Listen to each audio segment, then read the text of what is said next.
काशीखंड भाग 5. ओम नमः शिवाय. 80 अध्यायांपैकी 53 अध्याय याआधी 4 भागांमध्ये आपण पाहिलेत. या 5व्या भागात पाहूया 54व्या अध्यायापासून पुढील अध्यायांची कथा. अध्याय 54. काशीखंड. सांबादित्य कथा. शंकराकडून ब्रह्मदेवाचे काशीस प्रेषण. अगस्त्य मुनींनी विचारले कार्तिकेय स्वामींना की सांबादित्याची कथा काय आहे ते सांगा. कुमार कार्तिकेय म्हणाला की ही कथा पूर्वी शंकराने भवानीला सांगितली होती. मी ती पुन्हा सांगतो. द्वारकेत विष्णू अवतार रूपाने राहत असताना नारद मुनी तिथे गेले. कृष्णाने आणि त्याच्या पुत्रांनी, नातवांनी, स्त्रियांनी सर्वांनी नारदांना आदराने नमन केले, पण एकट्या सांबाने मात्र केले नाही.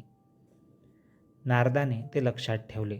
त्याने काही दिवसांनी सांब हा जांबवंतीच्या म्हणजे कृष्णाची जी आणखी एक राणी आहे जांबवंती, तिचा जो मुलगा आहे सांब म्हणजे कृष्णाचाच मुलगा सांब, हा जांबवंतीच्या त्याच्या आईच्या मंदिरात गेलेला पाहून कृष्णाला खोटे सांगितले की तुझी पत्नी जांबवंती हिच्याशी तुझा पुत्र सांब दुष्कर्म करत आहे. ते ऐकून कृष्ण तिथे गेला आणि सांब तेथे आहे एवढेच पाहून कृष्णाने त्याला तू कुबडा आणि कुष्ठी होशील असा शाप दिला.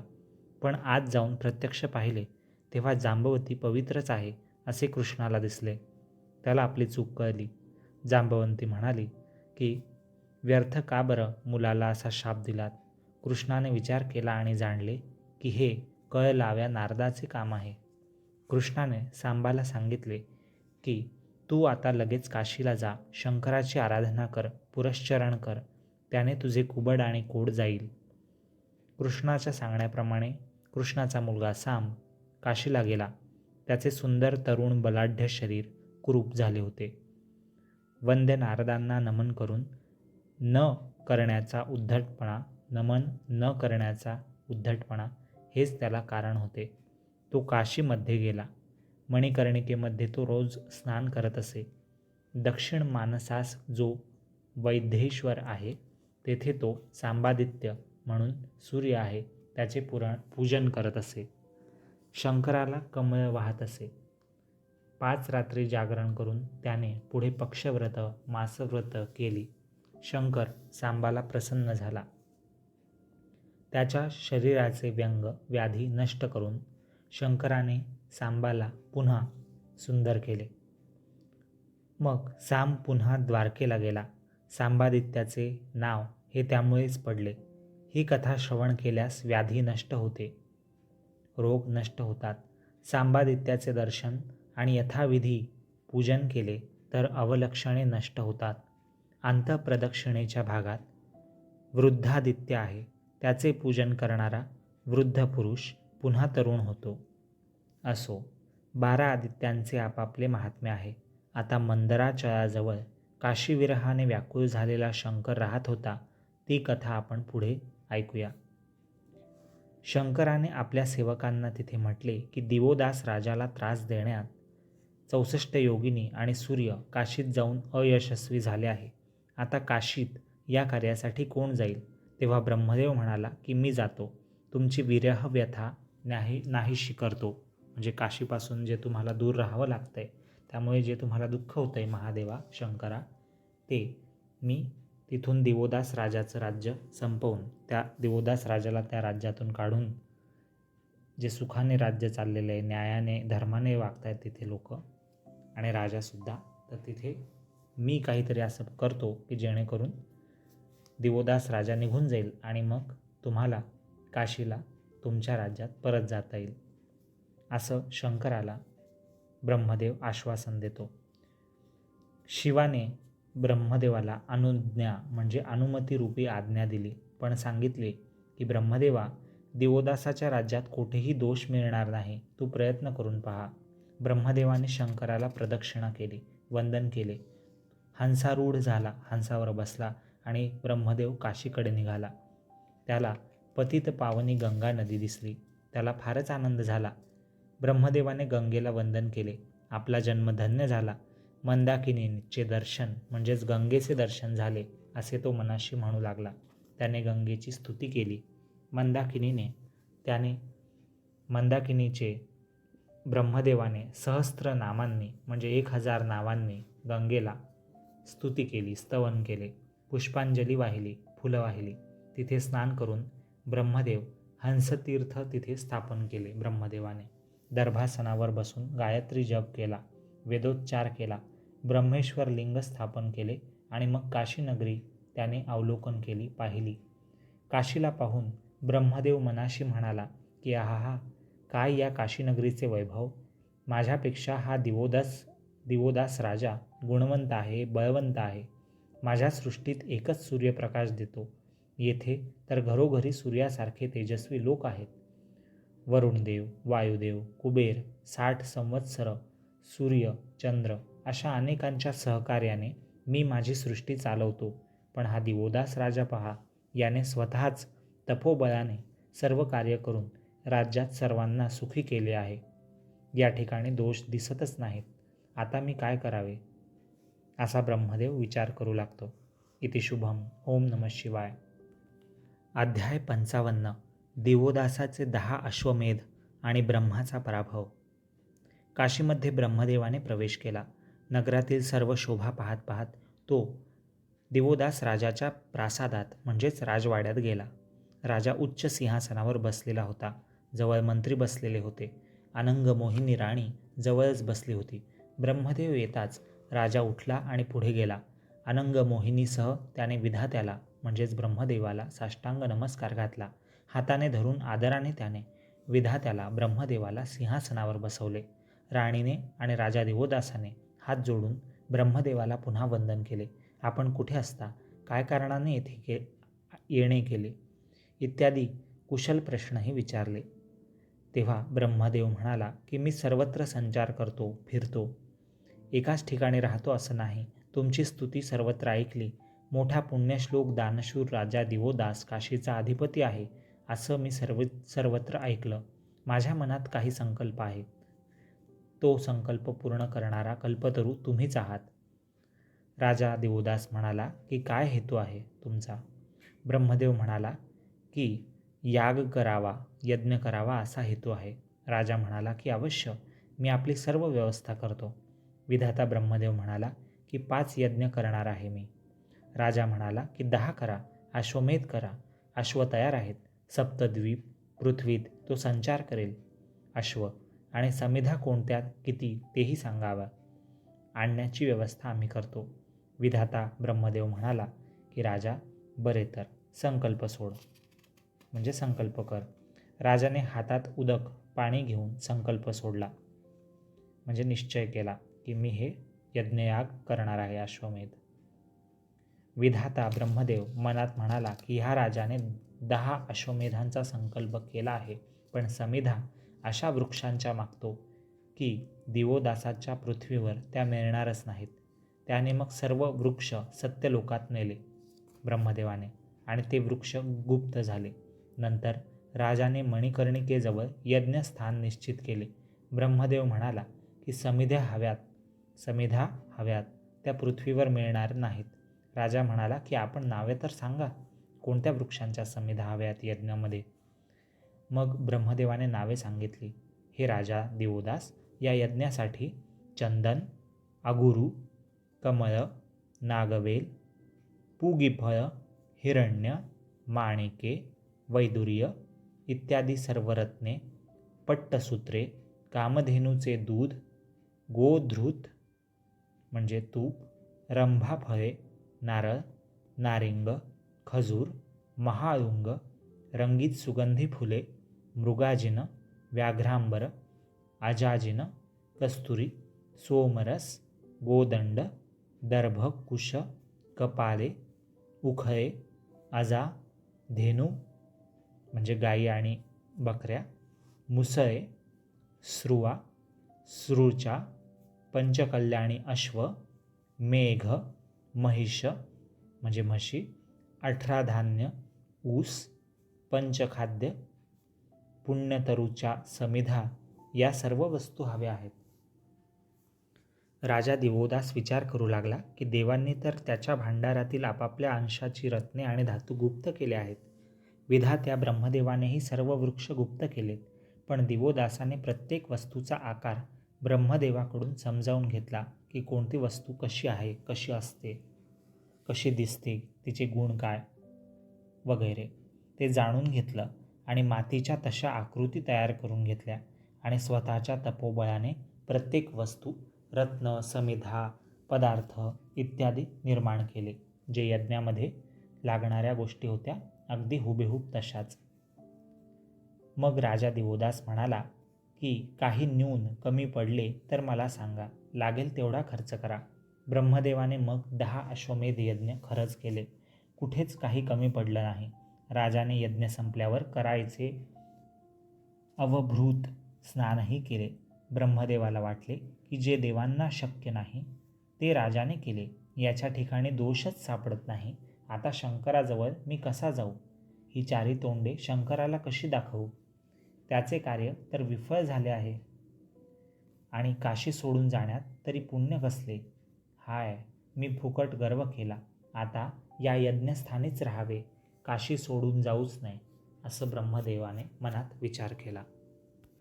मग ब्रह्मदेवाने दशाश्वमेधेश्वर हे शिवलिंग तिथे स्वतः स्थापन केले आणि तो काशीतच राहिला.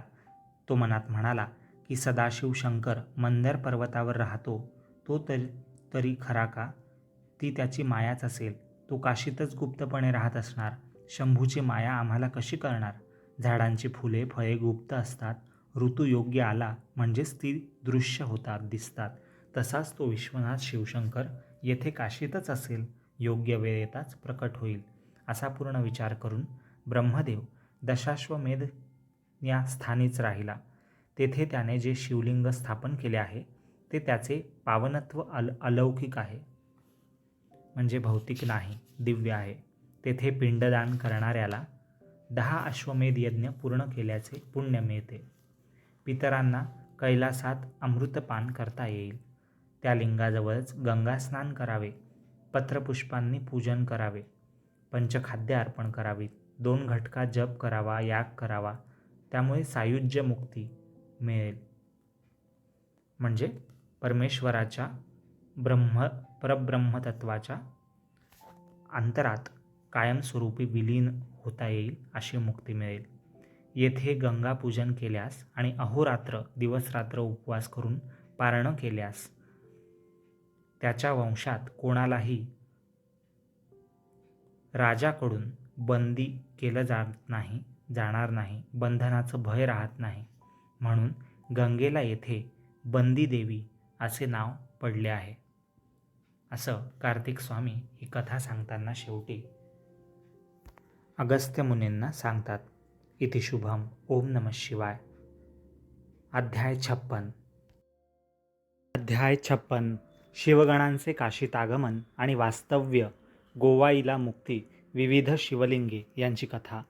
ब्रह्मदेव काशीतून परत आला नाही हे पाहून शंकराने आपल्या मोठमोठ्या गणांना जवळ बोलावले आणि म्हटले की तुम्ही काशीत जा. तुम्ही मोठे बलिष्ठ आहात. मला काशीनगरीचा वियोग आता सहन होत नाही. योगिनी, सूर्य आणि विधाता ब्रह्मदेव अयशस्वी झाले आहेत. मला भिवून ते परत आलेच नाहीत. त्या दिवोदास राजाचा कारभारात काही दोष तरी आहे का? छिद्र सापडले पाहिजे, भेद सापडला पाहिजे, म्हणजे मी पुन्हा काशीत राहायला जाईन.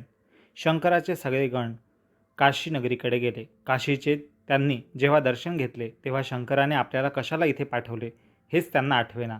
एवढे त्यांना काशीचे वैभव मनोहर वाटले आणि काशीचे दर्शन मिळाले यातच त्यांना धन्यता वाटू लागली. जो तो आपापल्या परीने त्या पुण्यनगरीची स्तुती करू लागला आणि राजाचे अवलोकन करावे, पाहावे राजाला, त्याचे वर्तन पाहावे, वागणूक पाहावी म्हणून ते नगरात सूक्ष्म रूपाने शिरले. पण त्यांना राजाचा दोष कुठेही दिसेना. त्यांना फार खेद वाटू लागला आणि आपल्या हातून शंकराचे कार्य काही होणार नाही असं त्यांना वाटू लागलं. आता परत न जाता काशीतच राहावं आणि येथेच आपल्या स्वामींची आराधना करावी असा शिवगणांनी विचार केला आणि विश्वनाथ शंकराची स्तुती करून शिवगणांनी परस्परात विचार विनिमय केला आणि काशीतच अनेक शिवलिंगे स्थापन केली. त्या स्थानी गौवाई नावाची एक साध्वी स्त्री होती. ती स्नान करून रोज सोवळ्याने विश्वनाथाची आणि भवानीची पूजा करत असे आणि मग स्वतः जेवण घेई. पण एकदा काय झालं की ती सोवळे नेसून आली की काही कारणाने तिला ओव्याचा, सुताचा, अमंग वस्तूचा स्पर्श घडावा असे 5 दिवस चालले आणि वारंवार स्नान करूनही तिच्याकडून भवानीला पूजा आणि नैवेद्य मिळाला नाही. त्यामुळे भवानी कृश झाली, अशक्त झाली. शंकराने तिला विचारले की तू सर्वांना आहार देतेस, तू अन्नपूर्णाच आहेस. हे भवानी, तुझी प्रकृती अशी कृश कशी झाली? भवानी म्हणाली की गौबाई या भक्त स्त्रीला सोवळे बिघडल्यामुळे माझी पूजा घडत नाही आहे आणि त्यामुळे मला उपवास पडत आहे. तिने खाल्ले नाही तर मी कशी जेवू? तिला विचारा. शंकराने गणेशाला सांगितले की जा गणेशा, त्या गौबाईला माझ्या समोर आण. गौबाईला पकडून शंकरासमोर आणले गेले.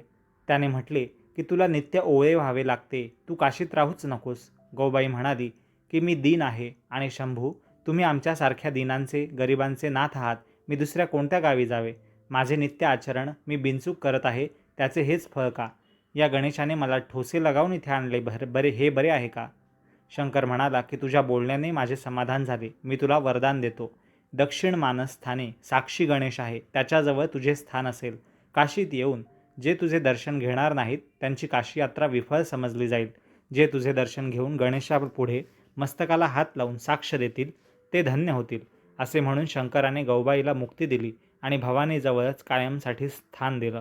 असो, हे अगस्त्यमुनी, जरी काशीच्या बाहेर शंकर राहत होता तरी काशीतही त्यांचे वास्तव्य दिव्य स्वरूपात होतेच आणि ब्रह्मदेवाला जो संशय आला होता तो खरा होता. दिवोदास राजाचे, आपल्या परमभक्ताचे महात्म्य सर्व देवांना पटवून देण्यासाठीच शंकर मंदराचळावर स्वतः वस्ती करावयास राहण्यास गेला होता. त्या शूलपाणी शंकराची माया अगम्य म्हणजे न करणारी आहे. कुरकुटेश्वर हे शिवगणाने स्थापलेले शिवलिंग काशीत आहे. त्याचं दर्शन घेतलं तर सर्व अशुभ शकुन शुभ शकुनात बदलतात आणि कार्य सिद्धीस जातात निर्विघ्नपणे. मंदराचळावर शंकर गणांची वाट पाहत होता. तुळसीने विष्णू वश केला, तो तिच्या समोरून हलत नाही. अंशुमान राजा गंगेचा ध्यास घेऊन गेला, तो आलाच नाही. ध्रुव जसा आपले स्थानच सोडत नाही, तसे ब्रह्मा आणि माझे गण काशीत गेले ते तिकडेच झाले की काय? ह्या काशीची मोहिनी सर्वांवर पडली.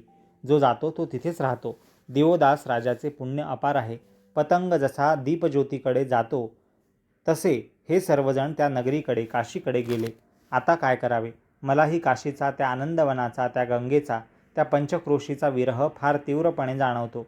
असे म्हणत शिव दुसऱ्या कोणाला काशीस पाठवावे याचा विचार करू लागला.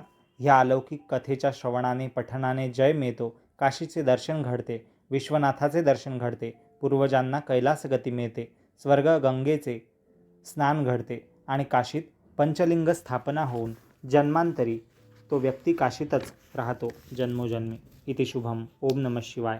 अध्याय 57. गजाननाचे काशीत आगमन आणि भविष्यकथन. शंकर विचार करत होता तेव्हा त्याच्या दक्षिणांगी म्हणजे उजव्या बाजूला गजानन होता, गणपती. तो पुढे झाला आणि म्हणाला की मी काशीत जातो, दिवोदास राजाला विघ्न उत्पन्न करतो, तुम्हाला काशीत राहायला मिळेल असे करतो, तिथेच गुंतून राहिलेल्यांना काय झाले ते पाहतो. गजाननाचा आपल्या बुद्धीवर विश्वास होता. शंकराने त्याला अनुमती दिली आणि म्हटले की बाळा गणेशा, तेथे गेले ते परत आले नाहीत, त्यांच्यासारखा तू तिथे गुंतू नकोस. गणेश निघाला. त्याने आनंदवन पाहिले, गंगा मातेचे दर्शन घेतले, पंचक्रोशीचे वैभव पाहिले. गणपतीने वृद्ध ब्राह्मणाचे रूप घेतले, हातात नक्षत्रांचा पट घेतला आणि तो काशीमध्ये शिरला. घरोघरी फिरू लागला, बडबड करून लोकांचे मन वेधू लागला, प्रश्न विचारायला सांगून त्यांची उत्तरे सांगू लागला. ती लोकांना पटू लागली. तुम्हाला असे स्वप्न पडेल असं तो सांगत असे आणि मग लोकांच्या निद्रेत त्यांना तशीच स्वप्न दाखवत असे. दुसऱ्या दिवशी खरं झालं की नाही माझं भविष्य हे सांगा असं बजावून विचारे. त्याची जनमानसावर छाप पडली. लोकांचा विश्वास बसला त्याच्या भविष्यावर. तुमचा मृत्यू अमुक वर्षांनी होईल, हे स्त्रिये तुला पुत्र होईल, तुला कन्या होईल, असे तो नेमके प्रत्येकाला सांगू लागला भविष्य. त्याची सर्वत्र कीर्ती झाली. तो मग राणीकडे गेला. त्या म्हाताऱ्या विद्वान ब्राह्मणाचे राणीने स्वागत केले. त्याची कीर्ती तिला माहीत झाली होतीच. रात्री तो गणपती वृद्ध अवस्थेत अतिथी म्हणून राजवाड्यात राहिला. राण्यांना त्यानेच विचित्र स्वप्न पाडली आणि सकाळी त्यातली काही अचूक सांगितली. राणीने कुतूहलाने विचारले की मला स्वप्न काय पडले? त्याने सांगितले की राणी, राज्यावर फार मोठे संकट येणार आहे असे सूचक स्वप्न तुला पडले. परचक्र म्हणजे दुसऱ्याचं आक्रमण झालेलं आहे. भालू ओरडत आहेत. शिवालयाचा कळस खचला आहे. पताका पडल्या आहेत. घुबडं ओरडत आहेत. गंगेला रक्तासारखा लाल पूर आला आहे. श्वापद काशीत शिरून फिरत आहेत असे स्वप्न तुला पडले. राजाची लीलावती नावाची एक स्त्री होती. तिचा पुत्र घोड्यावर बसून जात असताना वावटळीत सापडून मेला असे स्वप्न पडले, तेही त्याने सांगितले.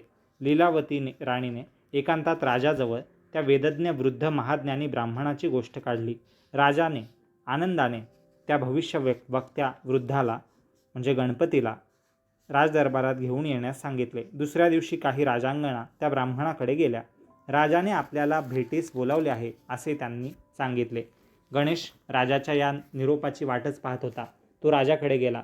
राजाने त्याचे आगत स्वागत केले. राजाने त्याची माहिती विचारली तेव्हा तो म्हणाला की मी गावोगाव हिंडत असतो. मी निरिच्छा आहे, म्हणजे मला कसलीच इच्छा नाही. जे मिळते त्यावर मी समाधान मानतो. राजाने आपली माहिती सांगितली की मी 80,000 वर्ष 80,000 वर्ष काशीचे राज्य करीन असा वर मला कैलासनाथ शंकराने दिला आहे. मला पुढे काय होईल ते सांगावे. तो ब्राह्मण म्हणजे गणपती वृद्धावस्थेतला म्हणू लागला की हे राजा, तुझे सामर्थ्य सर्व देवांपेक्षा मोठे आहे. सर्व प्रजा तू स्वतःच पंचमहाभूतांची आणि देवांची कार्य करून तू पालन करतो आहेस. ब्रह्मदेवाची ही तुझ्या सामर्थ्यापुढे फिका आहे तो ब्रह्मदेवही. पण मी एक सांगतो ते नीट लक्षात ठेव राजा. राजा म्हणाला की माझा अंत कसा होईल तेच सांगा. ब्राह्मण म्हणाला की तेच सांगतो राजा. आजपासून 18 दिवसांनी एक महाज्ञानी ब्राह्मण येथे येईल. तो तुम्हाला जे काही सांगेल ते करा, कारण तो तुमचे सर्व भविष्य जाणणारा असेल. मी सांगतो त्यात फरक पडणार नाही. हे सर्व वैभव नाशवंत आहे, नष्ट होणारं आहे, संपणारं आहे हे ओळखा. राजाचे समाधान झाले. त्याने ब्राह्मणाचा मोठा सन्मान केला आणि त्याला बोलवले, निरोप दिला. आपल्या राणी लीलावतीला राजा म्हणाला की राणी, तू मोठी चतुर आहेस. तो ब्राह्मण फारच चतुर, फार ज्ञानी आणि सत्यवचनी आहे. तुला परमार्थ चांगला कळतो. तू धन्य आहेस. दिवोदास राजाचे राजवैभवावरील चित्तच उडाले. त्याला वैराग्य उत्पन्न झाले. तो 18व्या दिवसाची वाट पाहू लागला. 18व्या दिवशी त्याला कोण भेटेल? विष्णूच स्वतः भेटेल. पण अगस्त्य मुनी, ती गोष्ट आपण पुढल्या अध्यायात ऐकूया. हा अध्याय श्रवण केला, ऐकला, वाचला तर निपुत्रिकाला म्हणजे ज्याला मूल होत नाही अशा कुटुंबाला पुत्र होईल. 101 शिवपूजांचे पुण्य मिळेल तुला पुरुष केल्याचे आणि 101 गोदाने प्रयागात दिल्याचे आणि 101 गंगा स्नान केल्याचे पुण्य लागेल. या अध्यायाची फलश्रुती फारच थोर आहे.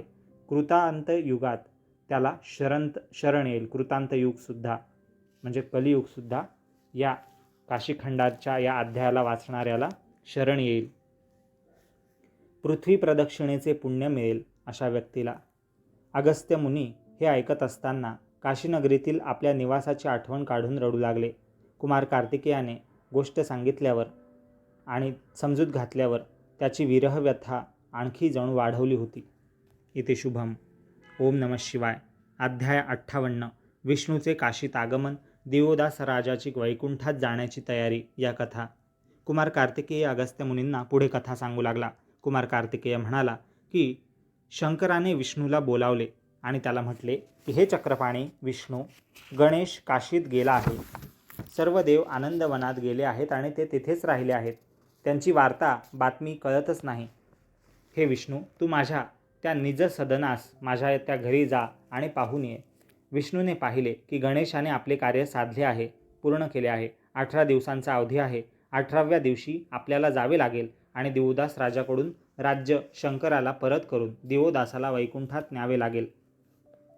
तो शंकराला सर्व काही सांगून म्हणाला विष्णू की हे शंकरा, 18व्या दिवशी लक्ष्मीसह मी काशीत जातो आणि आपले कार्य पूर्ण करतो. त्यानंतर लक्ष्मीसह गरुडावर बसून विष्णू काशीजवळ गेला. गंगेत स्नान करणे म्हणजे शिवाची अंगना गंगा हिला पाय लावून अपमान करणे होय असे म्हणून गरुडाला त्याने कमंडलू भरून गंगाजळ आणण्यास सांगितले. मग तिघांनी म्हणजे गरुड, लक्ष्मी आणि विष्णू या तिघांनी गंगाजळाने पादप्रक्षालन केले, आपले पाय धुतले. पण गंगेत ते उतरले नाहीत. जेथे विष्णूने गंगाजलाने पाय धुतले तेथे विष्णू पादोदक तीर्थ म्हणजे विष्णूच्या पायाचं पाणी ते तीर्थस्थान या नावाने स्थापन केलं काशीमध्ये. अरुणा संगमावर मात्र विष्णूने स्नान केले आणि अनेक तीर्थ स्थापन केली.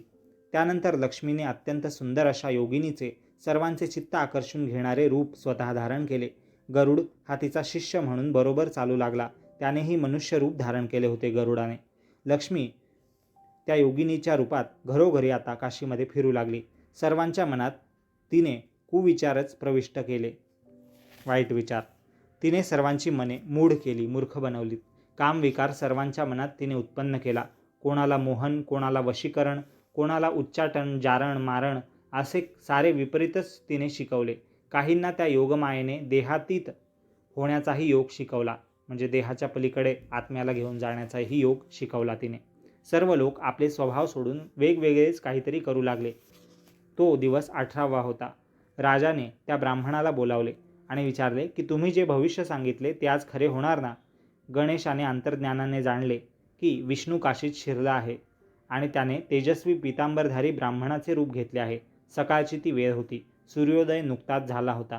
गणेश म्हणजेच तो वृद्ध ज्योतिषी ब्राह्मण नक्षत्रांचे गणित करत म्हणाला की हे दिवोदास राजा, तो श्रेष्ठ ब्राह्मण विप्र येण्याचा आता मुहूर्त जवळ आला आहे. थोड्याच वेळात तो राजसभेच्या महाद्वारात येईल आणि मागून सूर्यप्रकाश झळाळत आहे आणि सर्वत्र सुगंध पसरत आहे. अशा वैभवात त्या ब्राह्मणाचे रूप घेऊन विष्णू राजसभेत प्रविष्ट झाला. राजा उठून त्याच्या स्वागतासाठी सामोरा गेला. त्याने राजा दिवोदासाने त्या ब्राह्मणाचे म्हणजेच विष्णूचे स्वागत केले. त्याला सिंहासनावर बसवले. त्याची प्रेम आदराने पूजा केली. त्याला आपल्या मंदिरात, राजवाड्यात, प्रसादात नेले, एकांतात नेले. त्याला येण्याचे प्रयोजन, कारण विचारले. तेव्हा विष्णुरूप, जो ब्राह्मण रूप आहे विष्णू, तो म्हणाला की हे राजा दिवोदास, तू मोठा पुण्यवंत आहेस, बलाढ्य शक्तिमान आहेस. देवांहून तुझे पुण्य थोर आहे. शंकर तुझ्यावर प्रसन्न आहे. तू 80 सहस्त्र वर्ष, 80,000 वर्ष पृथ्वीचे पालन पूर्ण केले आहेस. आवर्षणाने म्हणजे दुष्काळाने ग्रस्त झालेल्या त्रासलेल्या प्रजेला तू इतके वर्ष सुख दिलेस. पण शंकराला त्याच्या स्वतःच्या निवासस्थानातून, काशीतून तू बाहेर घालवलेस. हे काही योग्य तू केले नाहीस.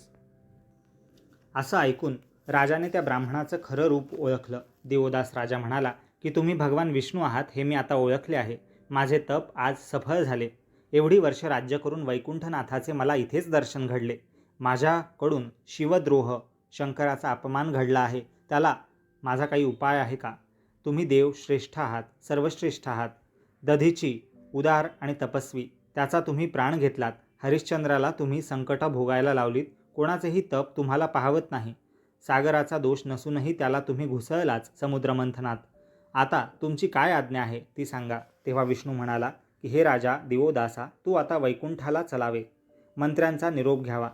विष्णूने त्याला मोक्षाचा उपदेश केला. राजाने त्याचे म्हणणे मान्य केले. मंत्र्यांना दिवोदास राजाने बोलावले आणि सांगितले की मंत्रीगण हो, माझे येथील कार्य संपले, पूर्ण झाले. मी आता वैकुंठात जात आहे. भगवान कैलासनाथ शिवशंकर आता इथे पुन्हा येतील. मी स्वतः सर्वथा निर्दोष राज्य केले आहे. देवांचेही कार्य केले आहे. देवांचा मार्ग इथे अडला होता. हे नक्षत्रपट घेतलेले विप्रश्रेष्ठ ब्राह्मण म्हणजे स्वतः विघ्नहर्ते गजानन गणपती आहेत. त्यांनी देवांसाठी काशीची द्वारं मोकळी केली आहेत. ते आता जगाच्या कार्यासाठी काशीत येतील. सर्व देवता आणि गणेश मनोवेगाने येतील. मी शिवशंकराजवळ सप्तद्वीप पृथ्वी मागितली, तर त्या उदार महादेवाने मला ही पुण्यवती काशीनगरीही दिली. केवढं त्याचा औदार्य, उदारपणा. आता तो शिवशंकर त्याच्या या नगरीत पुन्हा येईल. मला या भगवान लक्ष्मीपतीच्या म्हणजेच विष्णूंच्या आज्ञेप्रमाणे वैकुंठात त्यांच्यासोबत जाणे भाग आहे, असं राजा म्हणाला. इति शुभम. ओम नमः शिवाय. अध्याय 59. दिवोदासाचे वैकुंठगमन. विष्णू आणि बिंदू माधव चतुर्भुज विष्णू या कथा. अगस्त्य मुनी कुमार कार्तिकेयाला म्हणाला की शंकराला जसे काशीत परत जायला मिळाले तसेच मला केव्हा मिळेल? तेव्हा कुमार कार्तिकेय म्हणाला की हे अगस्त्य मुनी, दिवोदास राजाची कथा तर आधी ऐक. वैकुंठास तो जायला निघाला तेव्हा त्याचे राज्य कोणाला द्यावे हा प्रश्न उत्पन्न झाला. लीलावतीचे 100 पुत्र होते, म्हणजे राजा आणि राणीचे 100 पुत्र होते. आणि अनंग मोहिनीचा एकच प्रतापी पुत्र होता. यौवनाश्व हे त्याचं नाव. त्याचीच काशीच्या राज्यावर राजा म्हणून स्थापना राजाने दिवोदासाने केली आणि त्याचेही पुत्र होते. त्यांना अयोध्येचे राज्य दिले. सर्व कारभाराची राजाने निर्वानिरव योग्य व्यवस्था लावली. आणि मग देवदास राजाने विष्णूच्या उपस्थितीतच गंगा स्नान केले, शंकराची क्षमा मागितली, शंकराची स्तुती केली आणि देवदासेश्वर हे प्रसिद्ध शिवलिंग राजाने तिथेच स्थापन केले. तिथे देवदास राजाने 7 दिवस आणि रात्र शंकराचे पूजन केले. त्याची शिवभक्ती पाहून विष्णूही आश्चर्यचकित झाला. मग देवदास राजाने विष्णूची स्तुती केली. सर्व ऐहिक म्हणजे भौतिक वस्तूंची आशा सोडली, मोह सोडला. विष्णूने गणेशाला सांगून वैकुंठातून पुष्पक विमान बोलावून आणले आणि पुन्हा गरुडाला मंद्राच्या पर्वतावर पाठवले. आणि गणेशाने देवांचा मार्ग मोकळा केला आहे. देवदास राजा आता वैकुंठात जात आहे. शंकराने आता काशीस परत यावे असा निरोप शंकराकडे गरुडाकडून पाठवला. मग गरुड तिकडे गेल्यावर विष्णूने देवदासाला वैकुंठात पाठवले. अगस्त्य मुनींनी विचारले की स्वामी कार्तिकेया, मी एक वेगळाच प्रश्न आता विचारतो आहे, त्याचे उत्तर द्याल तर बरे होईल. विष्णूला 4 हात कसे प्राप्त झाले?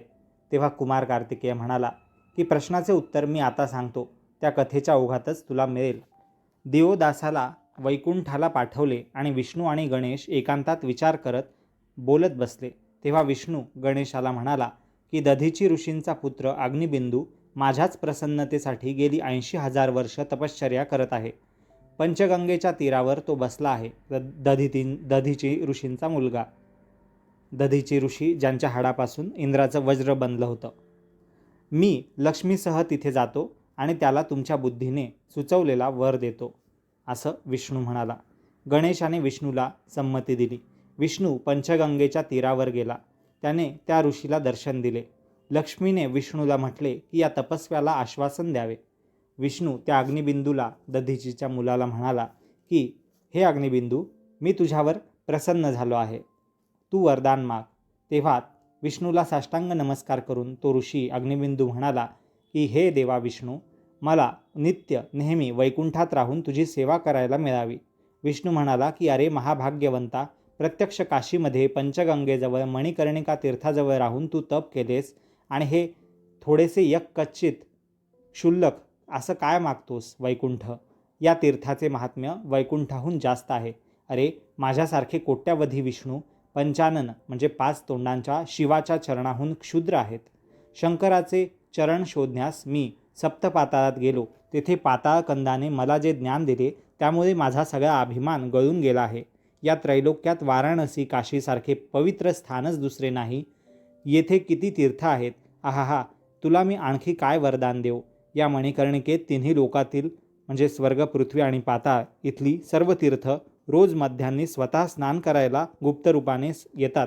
येथेच मी गणेशाने स्थापन केलेल्या ज्योतिषरूपेश्वराची, शंकराची पूजा करतो. येथेच जगन्माता भवानी आहे. अनेक शिवलिंगे आणि तीर्थ इथे आहेत. त्यांचा प्रभाव वैकुंठ प्राप्तीहून जास्त आहे. माझ्या सर्व अवतारांच्या मूर्तीही इथेच आहेत. हे मणिकर्णिका तीर्थ इतके जुने आहे की आतापर्यंत 1000 नारायण झाले, 3 सहस्त्र म्हणजे 3000 कूर्म अवतार झाले, 30 सहस्त्र म्हणजे 30,000 परशुराम अवतार झाले, 1100 रामचंद्र झाले आणि पुढे कितीतरी विष्णूही होत राहतील. पण ह्या तीर्थाचे अस्तित्व अखंडच आहे आणि राहणार. तुला वर काय मागावा हे सुचत नाही ना? मी तुला बिंदू माधव असे नाव देतो.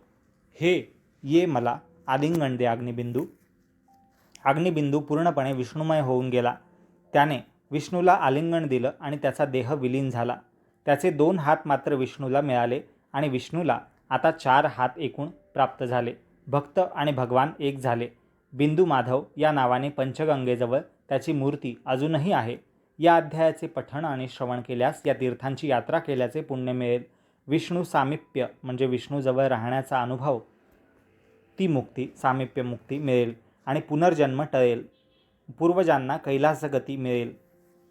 इति शुभम. ओम नमः शिवाय. अध्याय 60. शंकराचे काशीत आगमन, गजमुख कथा आणि गजासूर वध या कथा. कुमार कार्तिकेय अगस्त्य मुनींना पुढे म्हणाला की विष्णूने अग्निबिंदूला आपल्याच शरीरामध्ये मिसळून घेतलं. मग लक्ष्मी, विष्णू आणि गणेश गरुडाची वाट पाहू लागले. थोड्याच वेळात पूर्वेकडून गगनात कोट्यावधी सूर्यांचा प्रकाश पडला. आकाशात विमानांची दाटी झाली. साक्षात शंकर सर्व गणांसह आणि देवदेवतांसह स्वतः काशीकडे येत होते. सर्वात पुढे गरुड येत होता. गगन वाद्यध्वनींनी कोंदाटून गेला. शंकराबरोबर असंख्य गण, योगिनी, यक्ष, गंधर्व, अप्सरा, हत्ती, गरुड, सर्पराज आणि 33 कोटी देव मंगळवाद्य वाजत गाजत येत आहेत. अशा वैभवात काशीनगरात उतरण्यासाठी सगळे येऊ लागले. मी स्वतः त्यावेळी त्यांच्याबरोबर होतो, असं कार्तिक स्वामी कथा सांगताना म्हणाले. त्या शंकराच्या स्वागतासाठी विष्णू आधी गजानन पुढे गेला आणि त्याने शिवाला नमस्कार घातला. पण शिवाने त्याला जवळ घेतले आणि कुरवाळले. आपले आणि देवांचे मोठे कार्य केले म्हणून त्याची प्रशंसा केली आणि त्याला म्हटले की तू कार्य केलेस म्हणून मला आणि देवांना काशी पुन्हा दिसली. यापुढे प्रथम तुझे नामस्मरण करून मगच वेद, पुराण, मंत्र यांचा उच्चार केला जाईल, नाहीतर सर्व निष्फळ होईल. ब्रह्मदेवाचे सृष्टिकार्यही तुझ्याशिवाय चालणार नाही. तू विघ्नहर्शील, तुला विघ्नहर्ता गणपती म्हणतील. वेदाध्ययन म्हणजे वेदांचा अभ्यास, युद्ध, यज्ञ, विवाह म्हणजे लग्न, स्वयंवर, पूजन, व्यापार, आक्रमण, प्रस्थान इत्यादी सर्व शुभ कर्म यांच्या आरंभी तुझा मान ठेवला जाईल. तुझी प्रार्थना पूजा केली जाईल. तूच विधात्याला म्हणजे ब्रह्मदेवाला अष्टसिद्धी देणारा होशील. तुला काशीचा अंतर्गृहाचा रक्षक म्हणून मी नेमले आहे. रात्री निसताना जे भक्त तुझे चिंतन करतील त्यांची चिंता तू हरण करशील गणपती. तुला शयनचिंतामणी म्हणतील. पाशुपतास्त्राचे कार्य तुझ्या नामस्मरणानेच होईल. तुला पाशुपत विनायक हे नावसुद्धा मिळेल. योग्यांना तू वर देणारा होशील. तुझे नाव वरद म्हणजे वर देणारा असा होईल. तू दिग्गजांचा अधिपती म्हणजे दिशांचा अधिपती होईल. तुला गज विनायक असं म्हणतील. आता आर्तांना तू सिद्धी देशील आणि तुला तुझ्या प्रभावाप्रमाणे अनेक नामे प्राप्त होतील. हे गणपती, तू सर्वांना वंद्य होशील. शंकर असे म्हणत गणेशाची प्रशंसा करू लागला. तेव्हा अगस्त्य मुनी म्हणाले की गणेशाचा जन्म कसा झाला, तो एकदंत म्हणजे एका दाताचा कसा झाला आणि मग तो चतुर्दंत कसा झाला, ती कथा कृपा करून स्वामी कार्तिकेय आपण आम्हाला सांगा. तेव्हा कुमार कार्तिकेय म्हणाला की ऐका, रौरव दैत्याचा गजासूर म्हणून एक पराक्रमी पुत्र होता. तो सर्व देवांना जिंकून शंकराची काशीपुरी जिंकण्यासाठी सैन्यासह आला होता. त्यावेळी शंकराच्या गणांचा त्याने पराभव केला.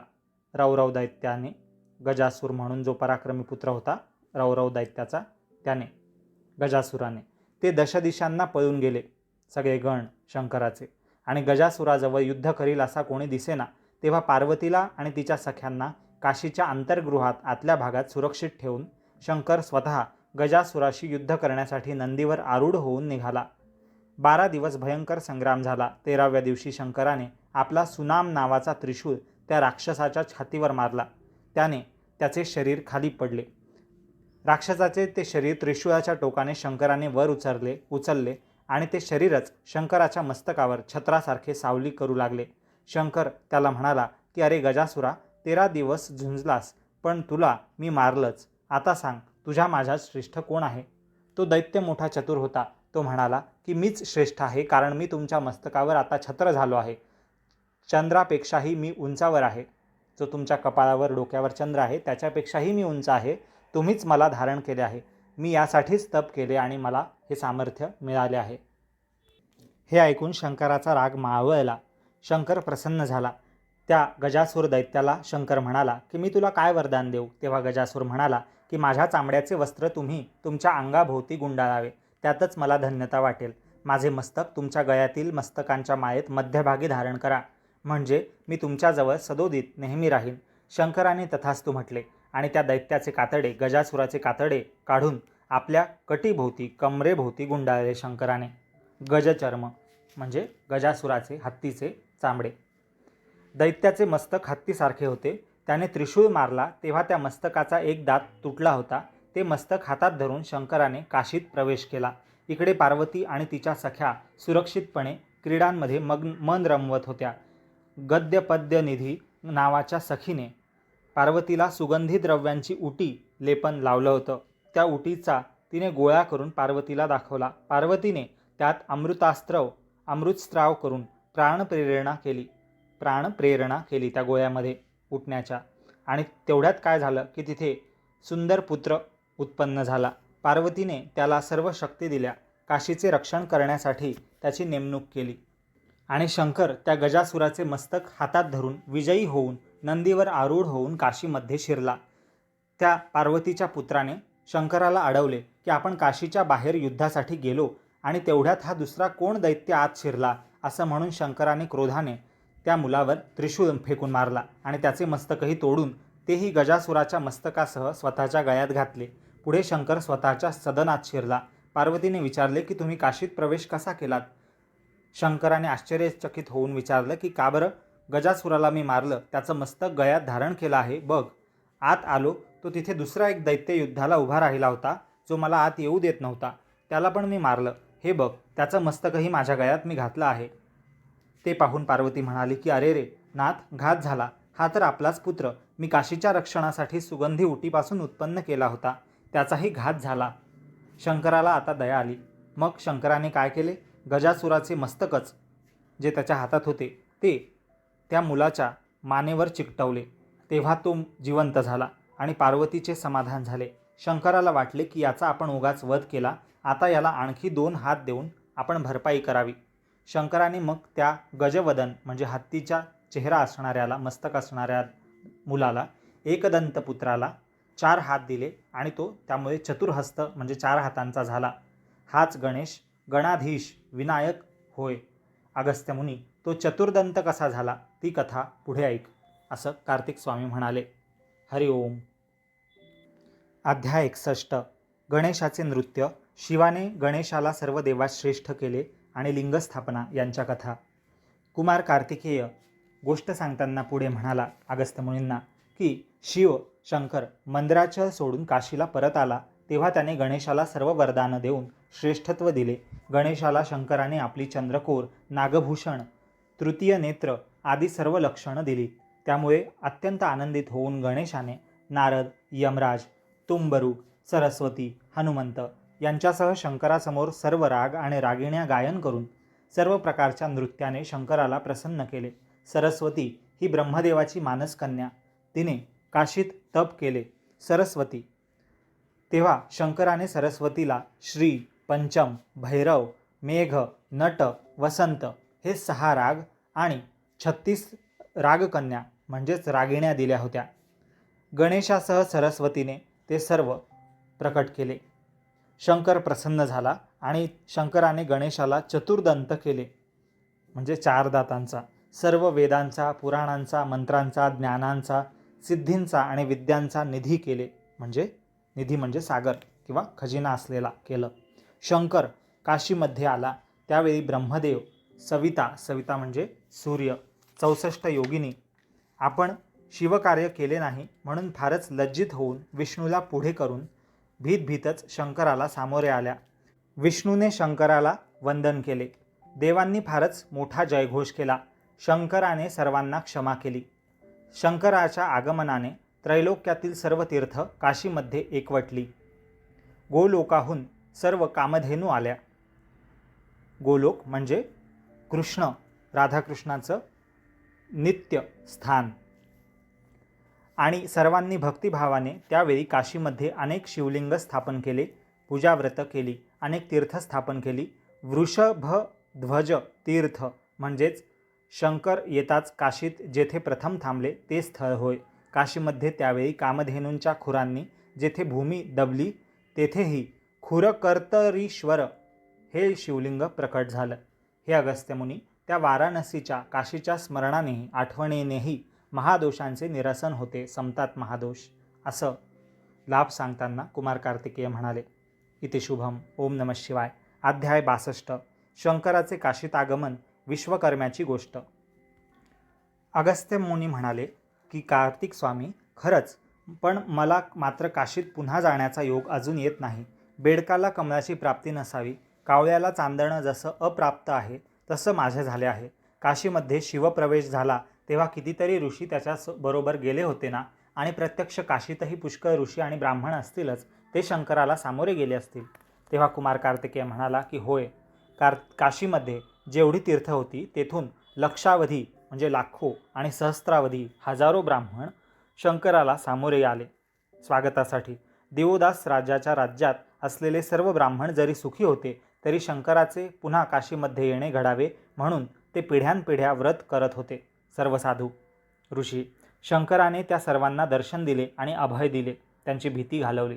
नंतर दिवोदासाने केलेली नगर रचना बदलून शंकराने नवी रचना काशीची केली. विश्वकर्म्याला त्याने ते काम सांगितले. कार्तिक शुद्ध प्रतिपदेस शिवाने काशीमध्ये प्रवेश केला होता. तेव्हापासून काही दिवस शिवदर्शनासाठी ऋषी, ब्राह्मण, अप्सरा, साध्वी स्त्रिया, नागरजन म्हणजे नगरातले लोक यांची यात्राच चालू होती. आनंदाने काशीनगर भरून गेले होते. अगस्त्य मुनी म्हणाले की विश्वकर्मा कोण आहे? काशी रचना करण्याचे सामर्थ्य त्याला कसे प्राप्त झाले? तेव्हा कुमार कार्तिकेय स्वामी म्हणाले की अगस्त्या, पर्वतावर जशी वृक्षवेलींची दाटी झालेली असते तशी तुझ्या मनात प्रश्नांची दाटी झालेली आहे आणि उत्तरांचा पाऊस पाडण्यास मी मेघासारखाच उत्सुक झालो आहे. ब्रह्मदेवाचा पुत्र विश्वकर्मा हा देवांचा गुरु बृहस्पती याच्याकडे सर्व स्थापत्यकला विद्या शिकला. स्थापत्यशास्त्र म्हणजे आर्किटेक्चर आणि सर्व विद्या पूर्ण झाल्या आणि वर त्याने गुरुला विचारले, विश्वकर्म्याने बृहस्पतीला विचारले की गुरुवर्य, गुरुदक्षिणा म्हणून मी काय देऊ? गुरुदक्षिणा देऊन गुरूंना प्रसन्न केले नाही तर सर्व विद्या व्यर्थ होते. तेव्हा बृहस्पतीने म्हटले की हे विश्वकर्म्या, तुझा तसा संकल्पच असेल, इच्छाच असेल तर मला एक सुंदर मठ बांधून दे. त्यात पर्णशाला असाव्यात. पावसातही तेथे त्रास होऊ नये. सर्व कलाकुसर त्यात हवी. स्वच्छता अत्यंत पाहिजे. मठ पाहताच मन प्रसन्न झाले पाहिजे. विश्वकर्म्याने ते मान्य केले आणि गुरुपत्नी म्हणाले की बाळा विश्वकर्म्या, मला शुद्ध वल्कलाची एक चोळी आणून दे म्हणजे झाले. गुरुची कन्याही तिथे होती. ती म्हणाली की मला उखळ, मुसळ आणि रंगीत लाकडी चाक खेळायला आणून दे. गुरुपुत्र म्हणाला की मला पादुका आणून दे, त्या सुंदर हव्यात. त्यांना माती आणि पाणी चिकटता कामा नये. त्या सर्वांचे विश्वकर्म्याने ऐकले आणि आणून देतो, रचना करून देतो, बनवून देतो असे म्हणाला. मग मात्र त्याला ते काम कठीण वाटू लागले.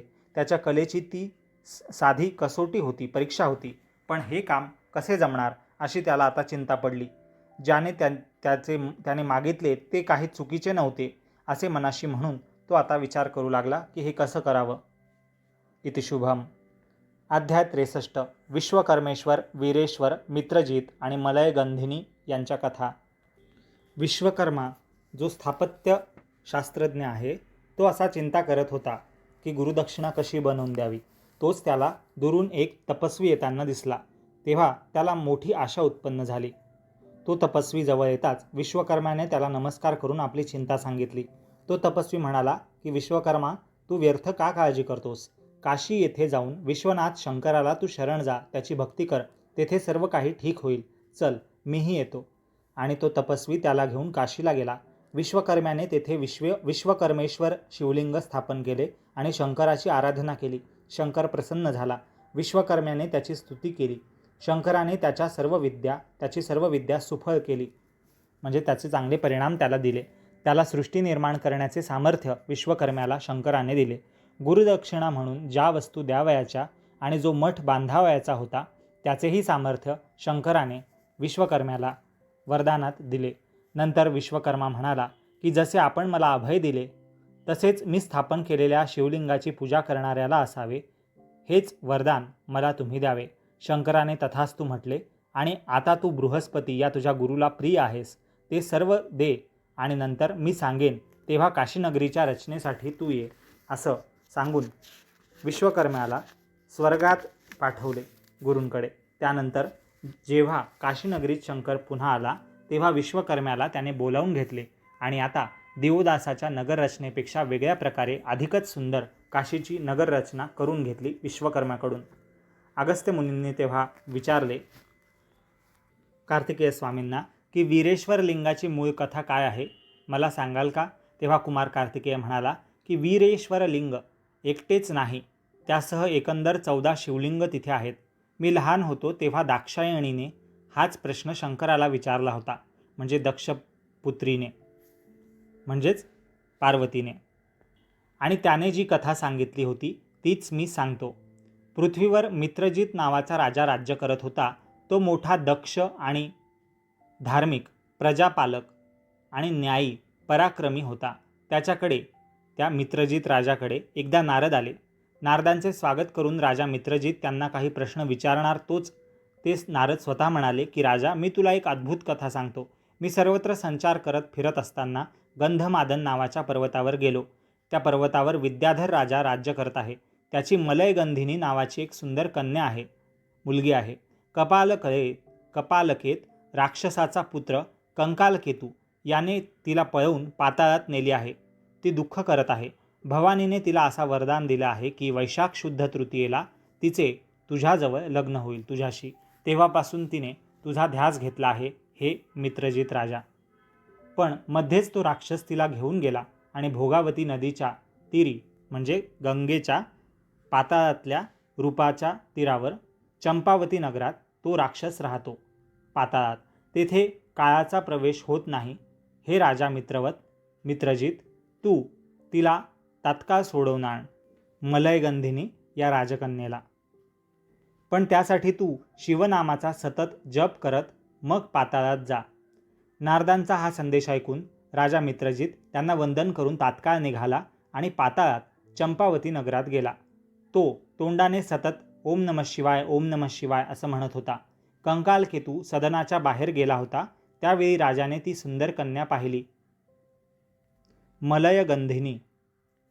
तिने राजा मित्रजिताला पाहून भीतच विचारले की तुम्ही इथे सुखाचा जीव दुःखात घालण्यासाठी का आलात? तो दैत्य इथे आला नाही तोपर्यंतच तुम्ही इथून निघून जा. मी भवानीच्या पूजेत काय चूक केली मला कळत नाही. माझी अशी दुर्धर स्थिती इथे झाली आहे, मी इथे अडकली आहे. हे देवी भवानी, तू मला वरदान दिलास आणि तो केव्हा सफल होणार ते सांग. तेव्हा मित्रजित राजाने तिला अभय दिले, तिची भीती घालवली. ती म्हणाली की जो कोणी या दैत्याला मारेल त्यालाच मी माळ घालीन. राजा म्हणाला की मी त्या दैत्याचा नाश करीन आणि तुला सोडवीन, काही काळजी करू नकोस. तेव्हा ती कन्या म्हणाली की भवानीने माझ्यासाठी जो पती नेमला आहे तो म्हणजे तुम्हीच का? तर राजा मित्रजित म्हणाला की मी पराक्रमासाठी इथे आलो आहे आणि राजकन्ये, तू मला प्रिय आहेस. मी दैत्याचा वध करून तुला इथून सोडवतो, एवढे नक्कीच खास आहे. मग तिने मित्रजित राजाला दैत्याच्या सदनात लपून राहायला जागा दाखवली. जेथे मोठमोठी शस्त्र अस्त्र होती तिथेच तो लपून बसला. काही वेळाने राक्षस दाण पावलं टाकत कर्कश स्वरात बोलत तिथे आला आणि हे बघ किती मणी आणलेत राजकन्ये, ही रत्ने बघ, ही सगळी तुझ्यासाठी मी आणली. तुझ्या लग्नात तू ही अंगावर घाल. मी तुझ्या सेवेला जगातून हजारो सुंदरी आणून ठेवील. तू माझ्यासह इथे उत्तम भोग भोगशील. असं बडबडत तिच्याशी लघळपणा करत तो दमून आलेला मंचकावर पलंगावर पडला आणि लगेच झोपेने त्याला घेरले. तो घोरू लागला. मग त्या कन्येने राजाला हळूच बोलावले. मित्रजित राजा हातात शस्त्र घेऊन त्या दैत्याच्या पायावर फटका मारून दैत्याला उठवून युद्धाला आव्हान देऊ लागला. दैत्य खडबडून जागा झाला, उठला. तू ही कोणाची मुलगी चोरून आणलीस? तुला आता मी शिक्षा करतो, असं राजा मित्रजितने दरडावून विचारलं आणि दैत्याशी झुंज दिली. त्यावेळी राजाने विष्णू कवच मंत्र म्हणून स्वतःचे रक्षण केले. तो दैत्य पाहू लागला. तो काय, मित्रजित राजाला 4 हात आहेत. तो शंखचक्र गदा धारण केलेला जणू विष्णू आहे असे त्या राक्षसाला भासले. आता आपले मरण अटळ आहे, निश्चित आहे, हे पाहून तो घाबरला. राजाने सुदर्शन चक्राने त्याचे मस्तक तोडले. त्यावेळी देवांना आनंद झाला. ती विद्याधर कन्या बरोबर घेऊन राजा परत म्हणजे विद्याधर राजाची कन्या बरोबर घेऊन, जिचं नाव मलयगंधिनी आहे, तिला बरोबर घेऊन राजा मित्रजित पुन्हा पाताळातून वरती स्वतःच्या नगरात आला. तिथे नारद प्रकट झाले. वैशाख शुद्ध तृतीयेला राजाने त्या मलयगंधिनीशी थाटाने स्वतः विवाह केला, लग्न केलं. आता हे अगस्त्या, इथून पुढची कथा आता ऐक. हा अध्याय वाचल्यास उत्तम पत्नी प्राप्त होईल आणि निपुत्रिक म्हणजे ज्याला मूल होत नाही त्याला संतती, पुत्र अथवा कन्या प्राप्त होईल. इति शुभम. ओम नमः शिवाय. अध्याय 64. मित्रजित, वीरेश्वर, दुर्वास कथा, कामेश्वरलिंग यांची कथा.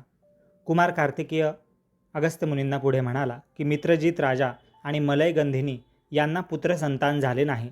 मलयगंधिनी राजाला म्हणाली की आपल्याला मुलगा नाही, तुमच्यासारखा पराक्रमी मुलगा हवा आहे. काही दैवी उपाय करूया का? राजा मित्रजित म्हणाला की एक उपाय आहे, तो विश्वनाथच शंकरच आपले मनोरथ पूर्ण करणारा आहे. एक व्रत आहे, ते तू कर. मार्गशीर्ष शुद्ध तृतीयेस काशीमध्ये शंकराची पूजा करावी, उपवास करावा, 108 आहुतींनी हवन यज्ञ करावा, म्हणजे इष्टपुत्र प्राप्त होतो. कुबेर पत्नी सुगंधिनीने हेच व्रत केलं होतं. तिला नल आणि कुबर असे 2 पुत्र झाले. तू पण तेच व्रत कर. मार्गशीर्ष महिन्यातल्या शुद्ध तृतीयेमध्ये काशीमधल्या शंकराची पूजा करण्याचं व्रत. मलयगंधिनी राणीने ते व्रत केलं. विकटा गौरीची प्रार्थना तिने केली. शंकराची प्रार्थना केली. तिला पुढे पुत्र झाला, पण तो मूळ नक्षत्रावर जन्मला म्हणून ज्योतिषी म्हणू लागले की हा पुत्र कुळाचा नाश करेल, याला दूर टाकून द्यावे. पण मलयगंधिनी राणी म्हणाली की ज्योतिषांनो, माझे ऐका. मला हा असा पुत्र गौरीने का दिला? मी तिलाच तो परत देऊन टाकते. ती नुसते असे बोलूनच थांबली नाही. तिने परिचारिकांना म्हणजे दासींना बोलावलं आणि त्यांना तो बालक विकटा गौरीजवळ देऊन येण्यास सांगितलं. त्यांनी आज्ञेप्रमाणे तो बालक जेव्हा गौरीजवळ ठेवून दिला तेव्हा देवीने अष्टमातृकांना बोलावले. तो पुत्र तिने त्या देवी गौरीने पार्वतीने त्या अष्टमातृकांना दिला आणि म्हटले की हा पुत्र स्वर्गात न्या आणि अष्टयोगिनींजवळ पालन करण्यास द्या. त्या अष्टमातृकांनी तसे केले. स्वर्गामध्ये अष्टयोगिनींजवळ तो बालक 8 वर्ष पालन करून वाढवला आणि पुन्हा गौरीजवळ आणून दिला. गौरीने तो स्वीकारला आणि त्याला जवळ घेऊन कुरवाळले. त्याचे वीर असे नाव ठेवले. तो मुलगा राजपुत्र होता. बिंदुमाधवाजवळ तो मुलगा गेला आणि बिंदुमाधवाने त्याला विश्वनाथाची भक्ती करायला सांगितले. तो गौरीवरद वीर जेव्हा शंकराचे ध्यान करू लागला तेव्हा सतत 100 वर्ष त्याने ध्यानपूजनातच घालवली. त्याने वीरेश्वर लिंग स्थापन केले. शंकर प्रसन्न झाला. त्या ठिकाणी सप्तपाताळे भेदून शिवलिंग बाहेर आले. वीराने शंकराची स्तुती केली. शंकराने वीरेश्वर लिंग सर्वात श्रेष्ठ होईल असा वर त्याला दिला आणि ते दोघेही त्या लिंगामध्ये स्वतः गुप्त झाले. हे अगस्त्यमुनी, वीरेश्वर लिंगाचे महात्म्य एवढे आहे की सप्तद्वीपे, सप्तपाताळे आणि ब्रह्मांड यांनी मस्तक लववून नमस्कार करून त्या लिंगाला नमस्कार करावा. येथे अल्पही थोडाही जरी धर्म केला तरी त्यात मोठे पुण्य मिळते, असं कार्तिक स्वामींनी अगस्त्यमुनींना कथा सांगताना सांगितलं. तेव्हा अगस्त्यमुनी म्हणाला की दुर्वास ऋषींनी काशीमध्ये जे शिवलिंग स्थापन केले आहे त्याचे माहिती सांगाल का? तेव्हा कुमार कार्तिकेय म्हणाला की ऐका. गर्गाचार्य मुनींचा पुत्र दुर्वास, या दुर्वास ऋषींनी काशीमध्ये राहून पुष्कळ वर्ष तपश्चर्या केली, पण क्रोध काही त्यांना आवरला जात नव्हता स्वतःचा. 100 वर्ष झाली तरी नम्रता अंगी नव्हती. त्याला शंकराचे दर्शन घडेना. तो संतापला आणि काशीनगरीला शाप देण्यास प्रवृत्त झाला. तेव्हा शिवाच्या गणांनी त्याला एकदम पकडले आणि शिवासमोर आणले आणि वाटेत ते शिवगण त्या दुर्वास ऋषीला म्हणू लागले की अरे गर्विष्ठा, अतिक्रूरा, काशीमध्ये राहूनही तू अविचारी अधीर कसा काशीला शाप द्यायला निघालास? अरे, या काशीरूपी चंदन तरूचा म्हणजे चंदनाच्या वृक्षाचा पुण्य सुगंध तुझ्या कावळ्याला कसा समजणार? चंद्राचे चांदणे कपोताला काय नवलाईचे वाटणार आहे का? चल, त्या शंकराकडे चल. आणि जेव्हा दुर्वास ऋषीला धरून त्या शिवगणांनी विश्वनाथापुढे त्याला आणले तेव्हा शंकर म्हणाला की अरे दुर्वासा, अरे त्या तपस्व्याला बोलू नका. शिवगणांनो, त्याचा अपमान करू नका. काशीमध्ये राहून या दुर्वास ऋषीने माझी पिंडी स्थापून आराधना केली आहे. त्याचा स्वभाव रजोगुणी आणि तमोगुणी आहे. त्यावरून त्याची निंदा करू नका. माझा जो कोणी भक्त असेल तो जरी क्रोधी असला तरी तो वंद्यच, नमस्कार करण्यायोग्यच, पूजनीयच समजावा. त्याचे सर्व कामक्रोधाधिक दोष काशी निवासाने आणि माझे नामस्मरण केल्याने नष्ट होतात. हे माझे अभिवचन आहे. तुम्ही याची थट्टाही करू नका आणि निंदाही करू नका. अहो, तप करूनही जो क्रोध करतो, शापवचन देतो, त्याचे सर्व तप नष्ट होते. पण माझा भक्त अवगुणी म्हणजे दुर्गुण असला, वाईट गुणांचा असला तरी तो मला प्रिय आहे. दुर्वासा, काशीत राहून सुद्धा तू दुष्टवाणी उच्चारणार होतास ना? अरे, अंगी नम्रता असावी, राग धरू नये. तुला काय हवे आहे ते सांग. जे इष्ट असेल ते माग. मी प्रसन्न आहे. तुला दर्शनही मी दिलेले आहे. तेव्हा हे ऐकून दुर्वासा लज्जित झाला. त्याने खाली मान घालून शंकराची क्षमा मागितली. तो म्हणाला की हे त्रिनयना शंकरा, मी घोर अपराधी आहे. हे माझे अवगुणी जीवन धिक्कार असो. हे माझे क्रोधाने भरलेले मन आणि शरीर तुझ्या दर्शनाने आता शुद्ध झाले. हे शंभो, मी जे कामेश्वर नावाचे लिंग स्थापन केले आहे तेथे तू निवास कर आणि तेथील कामकुंडात स्नान करून जे लोक कामेश्वराचे शिवलिंगाचे अर्चन पूजन करतील त्यांचे सर्व मनोरथ सफळ होतील असे वरदान दे. दुर्वासाने शंकराची उत्तम शब्दांनी मग स्तुतीही केली. शंकराने दुर्वासाच्या इच्छेला मान देऊन तसा वर दिला आणि कामेश्वर लिंगामध्ये शिवशंकर स्वतः अंतर्धान पावला, विलीन झाला. असे दुर्वासाने स्थापन केलेले कामेश्वर लिंग पवित्र आहे. हा अध्याय ऐकणारा वाचणाऱ्यांचे गतजन्मीचे दोषही, मागच्या जन्मातले दोषही तात्काळ नष्टच होतात. असं अगस्त्य मुनींना कथा सांगताना शेवटी स्वामी कार्तिकेय कुमार कार्तिकेय म्हणाला. इति शुभम. ओम नमः शिवाय. अध्याय 65. नंदिकेश्वर कथा. शिखीची कथा. बसवा आणि बसवेश्वर विष्णूला श्रीवत्स चिन्ह आणि पितांबर यांची प्राप्ती इत्यादी कथा. अगस्त्य मुनींनी विचारले की हे कुमार स्वामी कार्तिकेया, मला एक जिज्ञासा आहे. नंदीचे त्रिविध स्वरूप तुम्ही वर्णन करून सांगितलेत. नंदीची उत्पत्ती कशी झाली, त्याचे महात्म्य काय आहे, शंकराला ज्यामुळे पशुपती हे नाव प्राप्त झाले तो नंदिकेश्वर आहे तरी कसा. कुमार कार्तिकेय म्हणाला की ऐका, काशी ही जशी अविनाशी आहे तसाच नंदी हा सुद्धा अविनाशी आहे. त्याची कथा मी सांगतो. ब्रह्मदेवाचा पुत्र वृताशू याचा पुत्र शिखी नावाचा शिखी ऋषी इंद्रसभेत इंद्राला भेटण्यास गेला असताना, म्हणजे ब्रह्मदेवाचा नातू शिखी हा ऋषी इंद्रसभेत इंद्राला भेटण्यास जेव्हा गेला होता तेव्हा त्याला पाहून इंद्राला फारच वैषम्य वाटले, म्हणजे निराश वाटलं, दुःख वाटलं. हा मृत्यूलोकातील म्हणजे पृथ्वी तलावरचा तपस्वी माझ्या वैभवामध्ये कशाला आला असा विचार करून इंद्र तसाच बसून राहिला. त्याने ऋषीचे स्वागत केले नाही. तेव्हा शिखी ऋषी फारच संतप्त झाला आणि इंद्राला म्हणाला की साधे स्वागत करण्या एवढाही शिष्टाचार तू पाळत नाहीस का इंद्रा. तुझाही पराभव करणारा श्रेष्ठ पुत्र मी स्वतः उत्पन्न करीन. असं बोलून शिखी ऋषी तेथून स्वर्गातून तडक निघाला आणि विंध्य पर्वतावर गेला. तेथे त्याने 1000 वर्षांपर्यंत घोर तपश्चर्या केली आणि ब्रह्मदेव, तेव्हा त्याचा आजोबा ब्रह्मदेव प्रसन्न झाला. आपल्याला कसा पुत्र पाहिजे ते शिखी ऋषीने ब्रह्मदेवाला सांगितले. तेव्हा ब्रह्मदेव त्याला म्हणाला की हे ऋषी श्रेष्ठा शिखी, इंद्रापासून त्याचे पद हिरावून घेणारा पुत्र तुला देण्यास मी समर्थ नाही, म्हणजे माझ्याकडे तेवढं सामर्थ्य नाही की असा पुत्र मी तुला द्यावा. पण तू जर काशीत जाऊन शंकराला प्रसन्न करून घेतलेस तर ते शक्य होईल. ब्रह्मदेवाने शिखी ऋषीला शिवमंत्राचा उपदेश केला. नंतर शिखी ऋषीने काशीला जाऊन मंत्र आराधनेने शंकराची उपासना केली. शिवेश्वर नावाचे लिंग स्थापन केले, अनुष्ठानं केली. शंकर त्यामुळे प्रसन्न झाला. शिखी ऋषीला ध्यानातून उठवून शंकराने दर्शन दिले.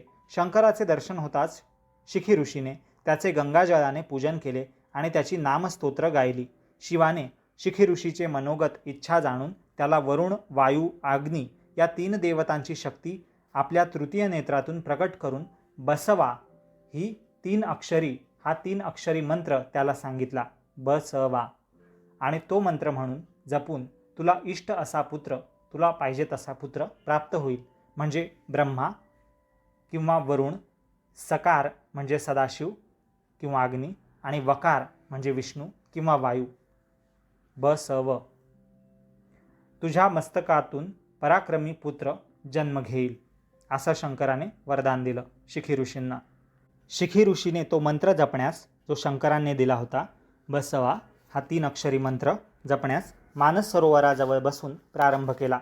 त्याने 1000 वेळा मंत्र जप केला.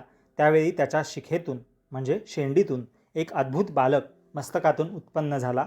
तो वासरासारखा दिसत होता, गायीच्या वासरासारखा. पिवळी आणि सोन्यासारखी तेजस्वी आणि तांबूस अग्नीसारखी त्याची कांती म्हणजे त्याच्या शरीराची त्वचा होती. हस्त नक्षत्रात सूर्य असताना त्याचा जन्म झाला, त्यामुळे त्याचं नाव ब्रह्मदेवाने नंदी असं ठेवलं. तो फार पराक्रमी, वैभवशाली आणि योगीजनांनाही वंद्य होईल असे भविष्य ब्रह्मदेवाने सांगितलं. नंदीच्या मस्तकाला पितांबर झगमगत होता. त्याची पाठ आणि पोट मेघासारख्या रंगाचे होते, श्यामल. आणि जन्म पावताच त्याला जोरदार भूक लागली. त्याने पित्याजवळ म्हणजे शिखी ऋषींजवळ मला भूक लागली, खायला द्या, दूध प्यायला द्या असा हट्ट धरला. शिखी ऋषीने त्याला क्षीरसागर पिऊन तुझी भूक शांत कर असं सांगितलं. नंदी क्षीरसागराजवळ गेला. झपाट्याने क्षीरसागर पिऊन आटवू लागला. कोट्यावधी विष्णुदूत त्याच्यावर धावून आले, पण त्यांचा पराभव करून नंदीने पुन्हा तो क्षीर म्हणजे दूध सागर पिऊन टाकण्यास सुरुवात केली. त्यामुळे त्याचा वर्ण शुभ्र झाला. आता नंदी पांढरा शुभ्र झाला. विष्णुदूत म्हणाले की शेषशायी विष्णूला हे कळले तर तो तुला मारून टाकेल. नंदी, तू इथून जा. पण नंदीने त्याला झिडकारले, त्या सगळ्यांना नाकारले. जा, तुमच्या विष्णूला बोलावून आणा, असं त्याने आव्हान दिलं. मग ते विष्णुदूत विष्णूकडे गेले. विष्णू युद्धाला आला, पण नंदीने आपल्या नाकाच्या श्वासाने विष्णूला आत ओढून त्रस्त केले आणि पुन्हा आकाशात उडवून लावले. विष्णूने मोठे रूप धारण करून आपली गदा नंदीच्या मुखावर आदळली. त्यामुळे नंदीचे दात पडले, तोंडातून रक्त गळू लागले आणि त्यामुळे नंदीही संतापला. त्यावेळी मोठे नवल घडले. क्षीरसागरात नंदीच्या शरीरापासून उत्पन्न झालेली 14 रत्न पडली.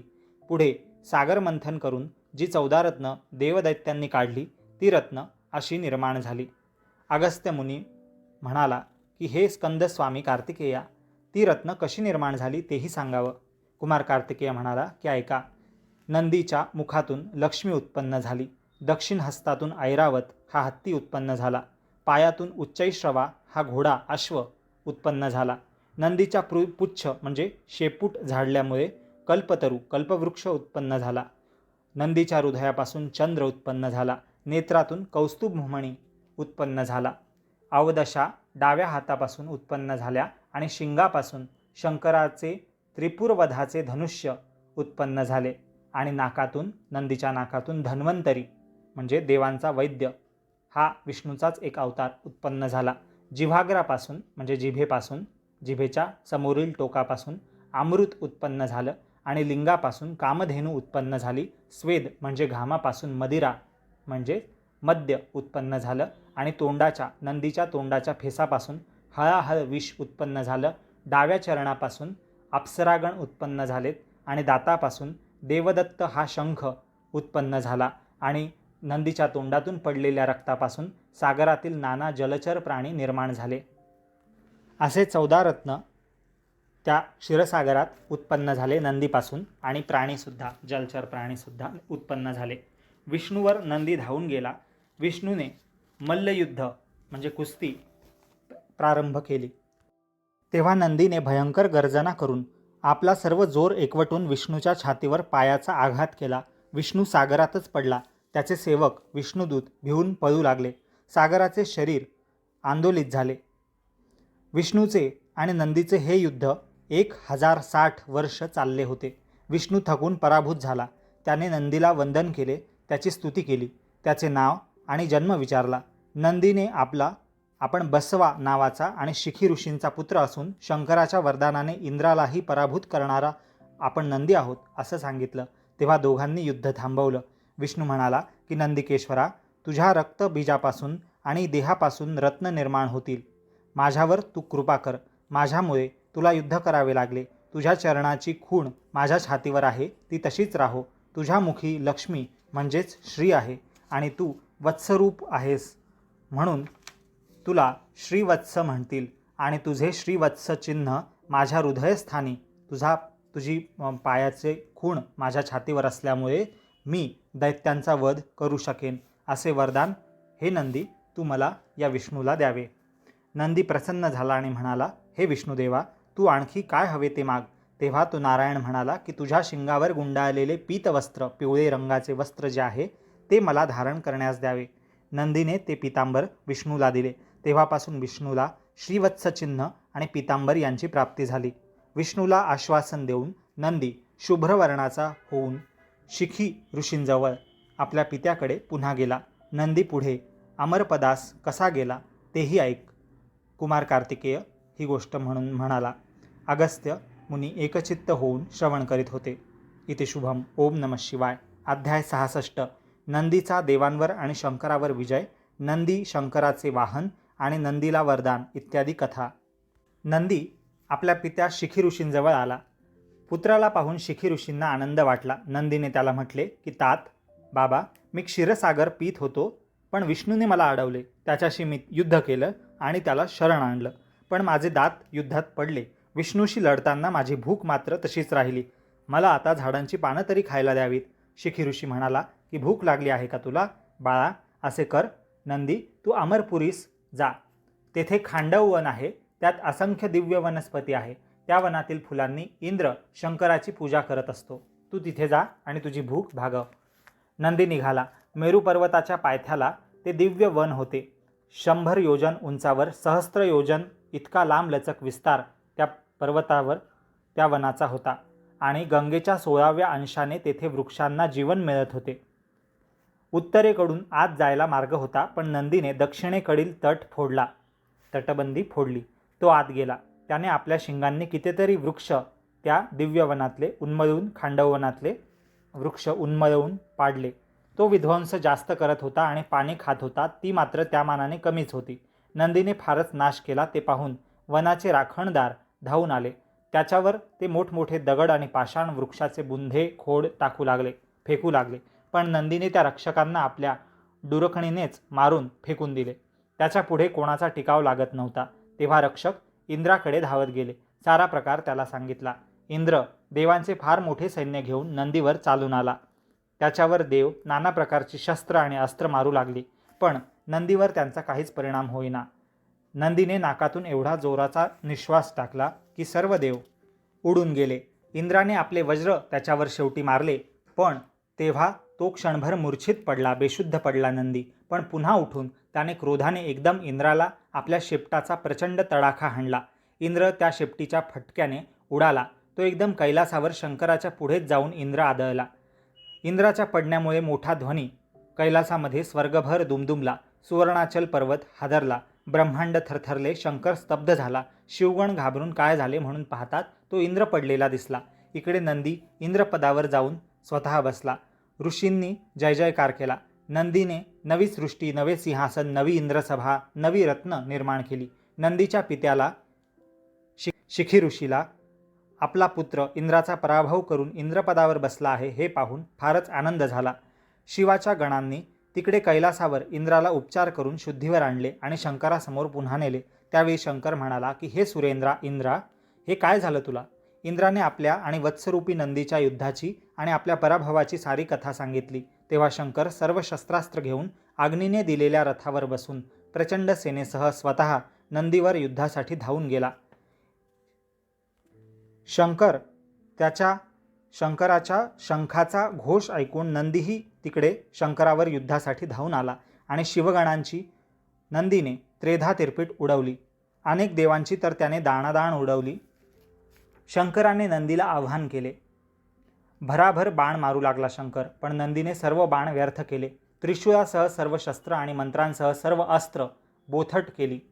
शेवटी या पशुला, नंदीला, तृतीय नेत्रातील अग्नीने आपण जाळून टाकावे म्हणून शंकराने स्वतःचा तिसरा डोळा उघडला. पण नंदीच्या अंगावर ज्वाळा जाऊन आपटत होत्या, तरीही नंदीला काहीच झाले नाही. इंद्रासह सर्व देव मात्र भिवून गेले. शंकर आता विचारात पडला की हा पशु आहे तरी कोण? याने नारायण आणि इंद्र यांचा पराभव केला आणि माझ्या शक्तीचाही काहीच प्रभाव याच्यावर पडत नाहीये. त्याने अंतर्दृष्टीने पाहिले तर शंकराला कळले की हा माझ्याच अंशाने शिखी ऋषींना लाभलेला माझाच अवतार आहे, असे शंकराच्या ध्यानी आले.